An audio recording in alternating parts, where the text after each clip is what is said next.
సరిగ్గా 36 రోజుల క్రితం మన టీమిండియా తిరువనంతపురం వేదికగా న్యూజిలాండ్ టీంతో 5వ టీ20 మ్యాచ్ ఆడుతున్నారు. అండ్ ఈ మ్యాచ్లో చూసుకుంటే అందరూ చూపు ఒక్క ప్లేయర్ మీద ఉంది, లోకల్ బాయ్ సంజు శాంసన్. తనకి ఇది ఒక డూ ఆర్ డై మ్యాచ్.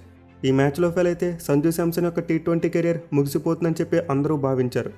మిగిలిన అప్పటి వరకు వరల్డ్ కప్లో ఫస్ట్ చాయిస్ వికెట్ కీపర్గా అనుకున్న సంజు శాంసన్ ఒక్కసారిగా తన ప్లేస్ను కోల్పోయే పరిస్థితికి వచ్చాడు. అయితే ఆ రోజు మరోసారి అదృష్టం సంజు శాంసన్ని వెక్కిరించింది. తన సొంత గడ్డ మీద తన సొంత అభిమానుల ముందు మరోసారి ఫెయిల్యూర్ ఫేస్ చేశాడు. అండ్ ఈ ఫెయిల్యూర్ ఒక్కసారిగా సంజు శాంసన్ కెరియర్ను చీకట్లోకి నెట్టేసింది. మొదటి ఇన్నింగ్స్లో మన టీమిండియా బ్యాటింగ్ కంప్లీట్ చేసిన తర్వాత సంజు శాంసన్ తన గ్లౌస్ను కోల్పోయాడు. అంటే ఈ మ్యాచ్ను అతను వికెట్ కీపర్ బ్యాట్స్మెన్గానే మొదలెట్టినప్పటికీ మొదటి ఇన్నింగ్స్ తర్వాత వికెట్ కీపర్ పొజిషన్ పోయింది.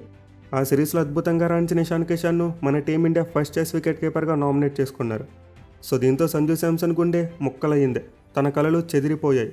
మేలే ఆ రోజు తనకంతా చీకటిగా కనిపించిందని చెప్పి Sanju Samson T20 world cup గెలిచిన తర్వాత చెప్పాడు. సో నిజంగా జనవరి 31, 2026 సంజు శాంసన్ కెరియర్లో ఒక అతిపెద్ద హార్ట్ బ్రేక్ మిగిల్చిన రోజు అదే. తన సొంత గడ్డ మీద ఇండియాని రిప్రజెంట్ చేస్తూ ఫస్ట్ టైం మ్యాచ్ ఆడినప్పుడే అతనికి హార్ట్ బ్రేక్ మిగిలింది. వరల్డ్ కప్ టీంలో ప్లేస్ కోల్పోవడం అనేది కన్ఫర్మ్ అయిపోయింది. అంతకుముందు 10 రోజుల క్రితం వరకు చూసుకుంటే టీ20 వరల్డ్ కప్లో ఫస్ట్ చాయిస్ వికెట్ కీపర్ అనుకున్న అతను ఇప్పుడు టీంలో లేకుండానే పోయాడు. సో ఈ మ్యాచ్లో మన టీం ఫీల్డింగ్ వచ్చినప్పుడు సంజు శాంసన్ మీద కెమెరా చాలా ఎక్కువగా పెట్టారు. అంటే తన టీంలో ప్లేస్ కోల్పోయాడు, తన కెరీర్ ముగిసిపోయిందని చెప్పి అందరూ భావించేలా చేశారు. బట్ ఇలాంటి హార్ట్ బ్రేక్ టైంలో కూడా సంజు శాంసన్ మనకి నవ్వుతూ కనిపించాడు. ఒక్క స్మైల్తో తన బాధనంతా మింగుకొని ఆ రోజు మ్యాచ్ను పూర్తి చేశాడు. అయితే సంజు శాంసన్కి తెలుసు, అలాగే తన ప్రతి అభిమానికి తెలుసు, ఇంకా సంజు టీంలోకి రావడం కష్టమని చెప్పి అందరూ భావించారు. మరోసారి అతను టీ20 వరల్డ్ కప్లో బెంచ్ ప్లేయర్గానే మిగిలిపోతాడని చెప్పి అందరం అనుకున్నాం. కానీ కట్ చేస్తే సంజు శాంసన్ మన టీమిండియాకు వరల్డ్ కప్ని గెలిపించాడు. ఏ వరల్డ్ కప్లో అయితే బెంచ్ ప్లేయర్గానే మిగిలిపోతాడేమో అనుకున్న అతను ఆ వరల్డ్ కప్లోనే ప్లేయర్ ఆఫ్ ది టోర్నమెంట్గా నిలిచాడు. అసలు చరిత్రలో కనీవిని ఎరుగని రీతిలో ఒక అసాధ్యమైన కంబ్యాక్ ఇచ్చాడు. టీంకి భారం అనుకున్న సంజు టీం యొక్క భారం మొత్తం తన భుజాల మీద మోసాడు. వరుసగా 3 నాకౌట్ మ్యాచెస్లో 3 అద్భుతమైన ఇన్నింగ్స్లు ఆడి మన టీమిండియాకు వంటి చేత్తో కప్పుని గెలిపించి పెట్టాడు. సో నిజంగా ఒక ఆటగాడికి తన జీవితంలో ఎంతకంటే బెస్ట్ కంబ్యాక్ ఇంకెప్పుడూ రాదేమో. ఎందుకంటే సంజు శాంసన్ కెరీర్ ఎప్పుడు కూడా ఒక పడిలేచిన కెరటం వంటిదే. టీంలో కంటిన్యూస్గా ఛాన్సెస్ వచ్చేవి కాదు. వచ్చినప్పుడు అతను సరిగ్గా ఉపయోగించుకోలేకపోయేవాడు. ఒక్కోసారి తనకంటే గొప్ప ప్లేయర్ లేడు అనే రీతిలో బ్యాటింగ్ చేసేవాడు. కానీ మరోసారి చూసుకుంటే తనంతటి ఇన్కన్సిస్టెంట్ బ్యాట్స్మెన్ కూడా ఎవరు ఉండరేమో అనే రీతిలో ఫెయిల్ అయ్యాడు. బట్ ఎనివే సంజు శాంసన్ తన కెరియర్ బెస్ట్ను సరైన టైంలో బయటికి తీసుకొచ్చాడు. మన టీం వరల్డ్ కప్ నుంచి నిష్క్రమించే ప్రమాదంలో పడినప్పుడు సంజు శాంసన్ ఒక ఆపద్బాంధుడుగా మారాడు. మన టీంను ఆదుకోవడం మాత్రమే కాదు, ఫైనల్లో మ్యాచ్ను వన్ సైడ్ అయ్యేలా చేశాడు. సో నిజంగా సంజు శాంసన్ ఈ రేంజ్లో కంబ్యాక్ చేస్తాడని చెప్పి ప్లేయర్ ఆఫ్ ద టోర్నమెంట్ గెలుచుకుంటాడని చెప్పి ఎవరు కూడా ఎక్స్పెక్ట్ చేసి ఉండరు. అంతెందుకు ఒక 4 రోజుల క్రితం సంజు శాంసన్ ఫ్యాన్స్ మాత్రమే కాదు, అతను కూడా నమ్ముండడు ఇలాంటి జరుగుతుందని చెప్పి. సో రియల్లీ సంజు శాంసన్ యొక్క కంబ్యాక్ ఒక పెర్ఫెక్ట్ గాడ్స్ ప్లాన్ అని చెప్పుకోవాలి.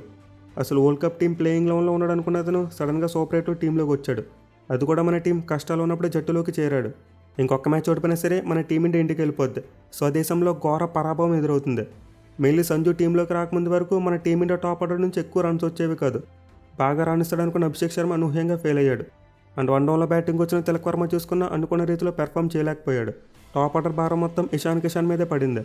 కానీ సౌత్ ఆఫ్రికాతో జరిగిన మొదటి సూపర్ 8 మ్యాచ్లు చూసుకుంటే మన టాప్ ఆర్డర్ పూర్తిగా చేతులెత్తేసింది.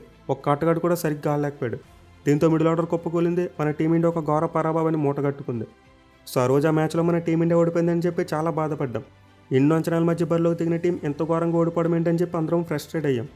కానీ ఈ పరాజయమే సంజు శాంసన్ కంబ్యాక్కు, అలాగే మన టీమిండియా వరల్డ్ కప్ గెలవడానికి పునాది వేసింది. సో సూపర్ 8లో మన టీమిండియా సౌత్ ఆఫ్రికా మీద ఓడిపోయిన తర్వాత సంజుకి అనూహ్యంగా ఛాన్స్ వచ్చింది. అది కూడా ముందు చెప్పుకున్నట్టే ఎవరు ఎక్స్పెక్ట్ చేయలేదు సంజు శాంసన్కి టీంలో ఛాన్స్ వస్తుందని చెప్పి. కానీ దురదృష్టవశాత్తు రింకు సింగ్ ఫాదర్కి అనారోగ్యం అవ్వడం వల్ల అతను టీంకు దూరం అయ్యాడు. దీంతో సంజు శాంసన్కు టీంలో చోటైతే దొరికింది. బట్ నిజానికి అంతకుముందే మన టీమిండియా వాళ్ళు ప్లాన్ చేసుకున్నారు. అంటే సౌత్ ఆఫ్రికా మీద అంత పెద్ద మార్జిన్తో ఓడిపోయిన తర్వాత టాప్ ఆర్డర్లో మార్పు చేయాలని చెప్పి మన టీమిండియా ముందుగానే ఫిక్స్ అయింది. ఒక రైట్ హ్యాండ్ బ్యాట్స్మెన్ తీసుకురావాలని చెప్పి అనుకున్నారు. బట్ ఈవెన్చువల్లీ ఒక అన్ఎక్స్పెక్టెడ్ వేలో సంజు శాంసన్కి అవకాశం దొరికింది. సో సంజు టీంలోకి వచ్చేసరికి చూసుకుంటే మన వాళ్ళు పేక లోతు కష్టాల్లో ఉన్నారు. నెక్స్ట్ మనం ఆడే ప్రతి మ్యాచ్లో గెలిస్తేనే కప్ కొడతాం, లేకపోతే ఒక్క మ్యాచ్ ఓడిపోయినా సరే ఇంటికి వెళ్ళిపోతాం. అండ్ ఇలాంటి క్లిష్ట పరిస్థితిలో ఫామ్లో లేని సంజు శాంసన్ ఎలా ఆడతాడని చెప్పి అందరం కూడా డౌట్ పడ్డాం. బట్ అతని కంబ్యాక్ మాత్రం ఒక ఎపిక్ అయింది. ముందు జింబాబ్వేతో జరిగిన మ్యాచ్లో ఒక మంచి క్యామ్ ఇన్నింగ్స్ ఆడాడు. మన టీమిండియాకు చాలా క్విక్గా స్టార్ట్ ఇచ్చాడు. అయితే మరోసారి ఓల్డ్ స్టోరీని, తనకు వచ్చిన మంచి స్టార్ట్ను పెద్దగా కన్వర్ట్ చేయలేకపోయాడు. దీంతో మరోసారి అందరూ కూడా సంజు వైపుకు బాణాలు ఎక్కువ పెట్టారు. కానీ గాడ్స్ ప్లాన్ వేరేగా ఉంది. సంజు శాంసన్కి నెక్స్ట్ మ్యాచ్లో కూడా ఛాన్స్ వచ్చింది. ఈసారి వెస్టిండీస్తో ఒక డూ ఆర్ డై మ్యాచ్. మన టీమిండియా 196 పరుగుల భారీ టార్గెట్ని చేస్తేనే సెమీఫైనల్కి వెళ్ళగలుగుతారు, లేకపోతే అన్ని సదురుకుని ఇంటికి వచ్చేయడమే. సో ఇలాంటి టఫ్ టైంలో తీవ్రమైన ఒత్తిడిలో ఉన్నప్పుడు సంజు శాంసన్ తన బెస్ట్ను బయటికి తీసుకొచ్చాడు. తన కెరీర్లోనే ది బెస్ట్ నాక్ ఈడెన్ గార్డెన్స్లో ఆడాడు. అసలు ఆ మ్యాచ్లో ఏమన్నా బ్యాటింగ్ చేశాడు. అంతకుముందు తన కెరీర్లో ఆడిందంతా ఒక ఎత్తు అయితే ఆ మ్యాచ్లో ఆడిన ఒక్క ఇన్నింగ్స్ ఒక ఎత్తు అని చెప్పుకోవాలి. నిజంగా ఒక బ్యాటింగ్ యోగిలా మారిపోయి పట్టు వదలని విక్రమార్కుల్లా ఒక మైండ్ బ్లోయింగ్ నాక్ ఆడాడు. వంటి చేతో మన టీమిండియాని సెమీఫైనల్కు తీసుకెళ్లాడు. సో నిజంగా వెర్చువల్ క్వార్టర్ ఫైనల్గా చెప్పుకున్న మ్యాచ్లో సంజు శాంసన్ ఆడిన నాక్ ఇప్పటికీ తన కెరీర్లో ది బెస్ట్ నాక్గానే ఉంది. భవిష్యత్తులో అతను ఎన్ని గొప్ప నాక్స్ ఆడినా సరే ఇది మాత్రం ఒక స్పెషల్ నాక్గా మిగిలిపోతుంది. ఎందుకంటే ఒక ప్లేయర్ తన కంబ్యాక్లో ఈ రేంజ్లో ఎంత కంట్రోల్తో బ్యాటింగ్ చేయడం గతంలో ఎప్పుడు కూడా జరగలేదు. For the first time Sanju Samson bat నుంచి ఒక మెజెస్టిక్ నాక్ చూసాం. సో ఒక్క నాక్తో సంజు శాంసన్ మీద డౌట్స్ అని కూడా పటాపంచలు అయిపోయాయి. అంతకుముందు వరకు అతను విమర్శించిన నోరులే పొగడడం మొదలుపెట్టాయి. అయితే ఈ ఒక్క నాక్తో అయిపోలేదు. సంజు శాంసన్ అప్పటి వరకు తన టాలెంట్ను పూర్తి స్థాయిలో నిరూపించుకోలేకపోయాడంటే దానికి మెయిన్ రీజన్ అతని ఇన్కన్సిస్టెన్సీయే. అంటే ఒక మ్యాచ్లో ఎంత అద్భుతంగా బ్యాటింగ్ చేస్తాడు, బట్ నెక్స్ట్ మ్యాచెస్లో ఫెయిల్ అయిపోతూ ఉంటాడు. దీంతో మరోసారి అలానే జరుగుతుంది. సంజు శాంసన్ ఫెయిల్ అవుతాడు, అతను ఫెయిల్ అయితే ట్రోల్ చేద్దామని చెప్పి ఒక బ్యాచ్ కాసుకొని కూర్చుంది. అయితే వాళ్ళకి తెలియదు సంజు శాంసన్ ఇచ్చిన కంబ్యాక్ తన ప్లాన్ కాదు, గాడ్స్ ప్లాన్. సంజు ఆ ఒక్క ఇన్నింగ్స్ తాకపోలేదు. ఆ తర్వాత సెమీఫైనల్లో మరో అద్భుతమైన నాక్. ఈసారి ఇంగ్లాండ్ టీంని మట్టి కనిపిస్తూ 89 పరుగుల స్కోర్ కొట్టాడు. మళ్ళీ మరోసారి అతని బ్యాటింగ్లో ఆ పట్టుదల మరియు ఆత్మవిశ్వాసం కనిపించింది. నేను ఇండియాని గెలిపించడం కోసం ఎంత దూరమైనా సరే వెళ్తాను అనే పట్టుదలతో బ్యాటింగ్ చేశాడు. ఇలా సంజు శాంసన్ అసాధ్యమైన రీతిలో 2 back to back mind blowing knocks కొట్టాడు. అయితే అంతటితో అయిపోలేదు. మన టీమిండియా ఫైనల్కు చేరుకుంది. ఫైనల్ మ్యాచ్ అహ్మదాబాద్లోని నరేంద్ర మోడీ స్టేడియంలో. అండ్ ఈ స్టేడియం పేరు చెప్పగానే మనకు గుర్తొచ్చేది ఆ 19 నవంబర్ 2023. సో అలాంటి నైట్ మ్యాన్ గుర్తు చేసే స్టేడియంలో మరొకసారి ఫైనల్ మ్యాచ్. అండ్ ఈసారి సంజు శాంసన్ బ్యాటింగ్ విషయానికి వస్తే లా ఆఫ్ యావరేజెస్ గురించి మాట్లాడడం మొదలుపెట్టారు. అంటే ఇప్పటికే సంజు శాంసన్ వరుసగా 2 మ్యాచ్లో బాగా ఆడేశాడు, దీంతో 3వ మ్యాచ్లో ఫెయిల్ అవుతాడని చెప్పి చాలామంది జోష్యం చెప్పారు. ఇన్ఫాక్ట్ గతంలో T20 వరల్డ్ కప్స్లో ఏ బ్యాట్స్మెన్ కూడా వరుసగా 3 ఇంపార్టెంట్ మ్యాచ్లో 3 పెద్ద స్కోర్లు కొట్టింది లేదు. దీంతో సంజు శాంసన్ ఈ ఫైనల్ మ్యాచ్లో ఫెయిల్ అయ్యేందుకు అవకాశం ఉందని చెప్పి కొంతమంది భావించారు. బట్ మనం ముందే చెప్పుకున్నాం, ఈసారి సంజు కంబ్యాక్ తన ప్లాన్ కాదు, గాడ్స్ ప్లాన్. మరోసారి సంజు శాంసన్ బ్యాట్ నుంచి ఒక అద్భుతమైన నాక్.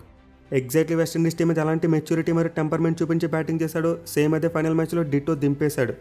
అద్భుతమైన skill set, great presence of mind and patience ఇవన్నీ కలుపుతూ మరోసారి ఒక మ్యాచ్ విన్నింగ్ నాక్ ఆడాడు. దీంతో సంజు శాంసన్ ఇంత ముందు ఆడిన 2 ఇన్నింగ్స్లు కూడా ఫ్లూక్ అని చెప్పి ఎవరైతే అన్నారో వాళ్ళందరికీ 90mm దిగిపోయింది. ఏ గ్రౌండ్లో అయితే మన టీమిండియా గెలుస్తుందా లేదని చెప్పి భయపడ్డామో అదే గ్రౌండ్లో సంజు శాంసన్ మన టీమిండియాను మరోసారి గెలిపించాడు. సో విధంగా సంజు శాంసన్ ఈ వరల్డ్ కప్లో ఇచ్చిన కంబ్యాక్ చరిత్రలో ఎప్పటికీ నిలిచిపోతుంది.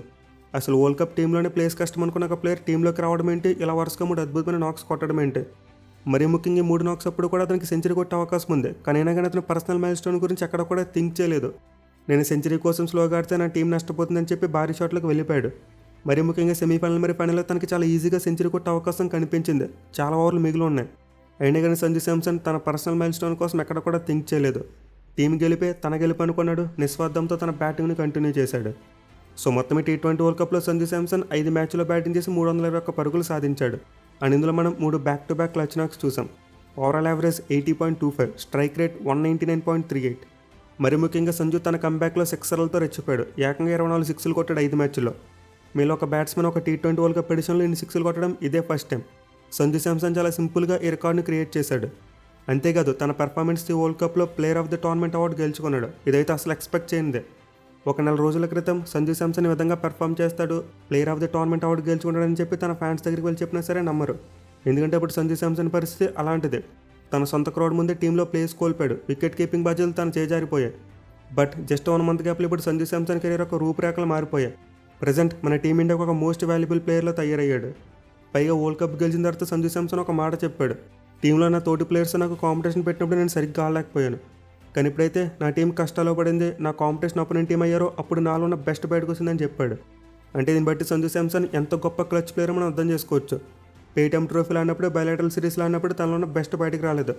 కానీ ఇప్పుడైతే మన టీం కష్టాల్లో పడిందో and Sanju Samson competition opponent టీంతో అయిందో అప్పుడు తనలో ఉన్న బెస్ట్ బయటకు వచ్చింది. సో వరల్డ్ కప్లో సంజు శాంసన్ ఇచ్చిన పర్ఫార్మెన్స్ మనం ఎప్పటికీ మర్చిపోకూడదు. మన టీమిండియా పరువును మాత్రమే కాదు, గౌతమ్ గంభీర్ పరువును కూడా నిలబెట్టాడు. మళ్ళీ తన కోచ్ గౌతమ్ గంభీర్ తన మీద పెట్టుకున్న నమ్మకాన్ని ఎక్కడ కూడా వమ్ము కానివ్వలేదు. అసలు సంజు శాంసన్ ఈ రోజు ఇలా పెర్ఫామ్ చేసి మన టీమిండియాని గెలిపించాడంటే ఖచ్చితంగా దానికి క్రెడిట్ గంభీర్కి కూడా ఇవ్వాలి. ఎందుకంటే గంభీర్ కోచ్కి వచ్చిన తర్వాత సంజుకి ఎక్కువ అవకాశాలు వచ్చాయి. మెయిన్లీ సంజు శాంసన్ బ్లడ్లోకి టీం కోసం ఆడాలని చెప్పి ఒక మోటోని గట్టిగా ఎక్కించేశాడు. So really Sanju Samson back చేసిన విధానంలో ఖచ్చితంగా మన హెడ్ కోచ్ గౌతమ్ గంభీర్ని చాలా మెచ్చుకోవాలి. అతనికి హ్యాట్స్ ఆఫ్ చెప్పి తీరాలి. అలాగే భవిష్యత్తులో కూడా సంజు శాంసన్కు మన టీంలో మరింత ప్రాధాన్యత ఇవ్వాలి. వీలైతే అతని భవిష్యత్తులో మన టీమిండియా లీడర్షిప్ గ్రూప్లో కూడా పెట్టాలి. అంటే సంజు శాంసన్కి లీడర్షిప్ విషయంలో చాలా అంటే చాలా ఎక్స్పీరియన్స్ ఉంది. ఐపీఎల్ ఎన్నో సంవత్సరాల పాటు క్యాప్టెన్సీ చేశాడు. మళ్ళీ తన డౌన్ టు ఎర్త్ ఉండే నేచర్ ఖచ్చితంగా టీంలో చాలా మంచి పాజిటివ్ వాతావరణాన్ని క్రియేట్ చేస్తుంది. సో నాకైతే పర్సనల్గా మన సెలక్షన్ కమిటీ వీలైతే సంజు శాంసన్కు ఆ వైస్ క్యాప్టెన్సీ పోస్ట్ ఇస్తే బాగుంటుంది అనిపిస్తుంది. అంటే 2028 వరకు అలానే సూర్యకుమార్ యాదవ్ కొనసాగుతారని చెప్పాడు. తన 2020 T20 వరల్డ్ కప్ను అలాగే ఒలింపిక్స్లో గోల్డ్ మెడల్ను టార్గెట్గా పెట్టుకున్నానని చెప్పాడు. దీంతో మనకు అప్పటి వరకు సూర్యకుమార్ యాదవ్ క్యాప్టెన్గా కొనసాగేందుకు అవకాశం ఉంది కాబట్టి ఈ గ్యాప్లో సంజు శాంసన్కు వైస్ క్యాప్టెన్సీ ఇస్తే బాగుంటుంది. అండ్ దెన్ 2030 అలాగే 2032 ఈ 2 వరల్డ్ కప్స్కు మనం సంజు శాంసన్ క్యాప్టెన్సీలో వెళ్తే మన టీంకి అద్భుతమైన ఫలితాలు రావచ్చు. సో మన టీమిండియా తరపున సంజు శాంసన్ 2.0 ఇప్పుడే మొదలైంది. అతను దాదాపు 11 ఏళ్ల క్రితం మన టీమిండియా తరపున డెబ్యూ చేసినప్పటికీ సరైన రీతిలో పెర్ఫామ్ చేయలేకపోయాడు. తనకంటూ ఇలాంటి ఒక స్టాంప్ ఆఫ్ అథారిటీ క్రియేట్ చేసుకోవడానికి 11 ఏళ్ళు పట్టింది. మళ్ళీ మధ్యలో తన కెరీర్లో చూసుకుంటే ఎన్నో అప్స్ అండ్ డౌన్స్ ఫేస్ చేశాడు. బట్ ఇప్పుడు భవిష్యత్తులో మాత్రం సంజు శాంసన్కు అలాంటి పరిస్థితి రాకూడదు. మరో 7-8 ఏళ్ల పాటు సంజు శాంసన్ మన టీమిండియాకి ఇలాంటి అద్భుతమైన ఇన్నింగ్స్లు ఎన్నో ఆడి మన టీమిండియాకు మరిన్ని కప్పులు గెలిపించాలని కోరుకుందాం. Hats off to the real రా టాలెంట్ సంజు శాంసన్.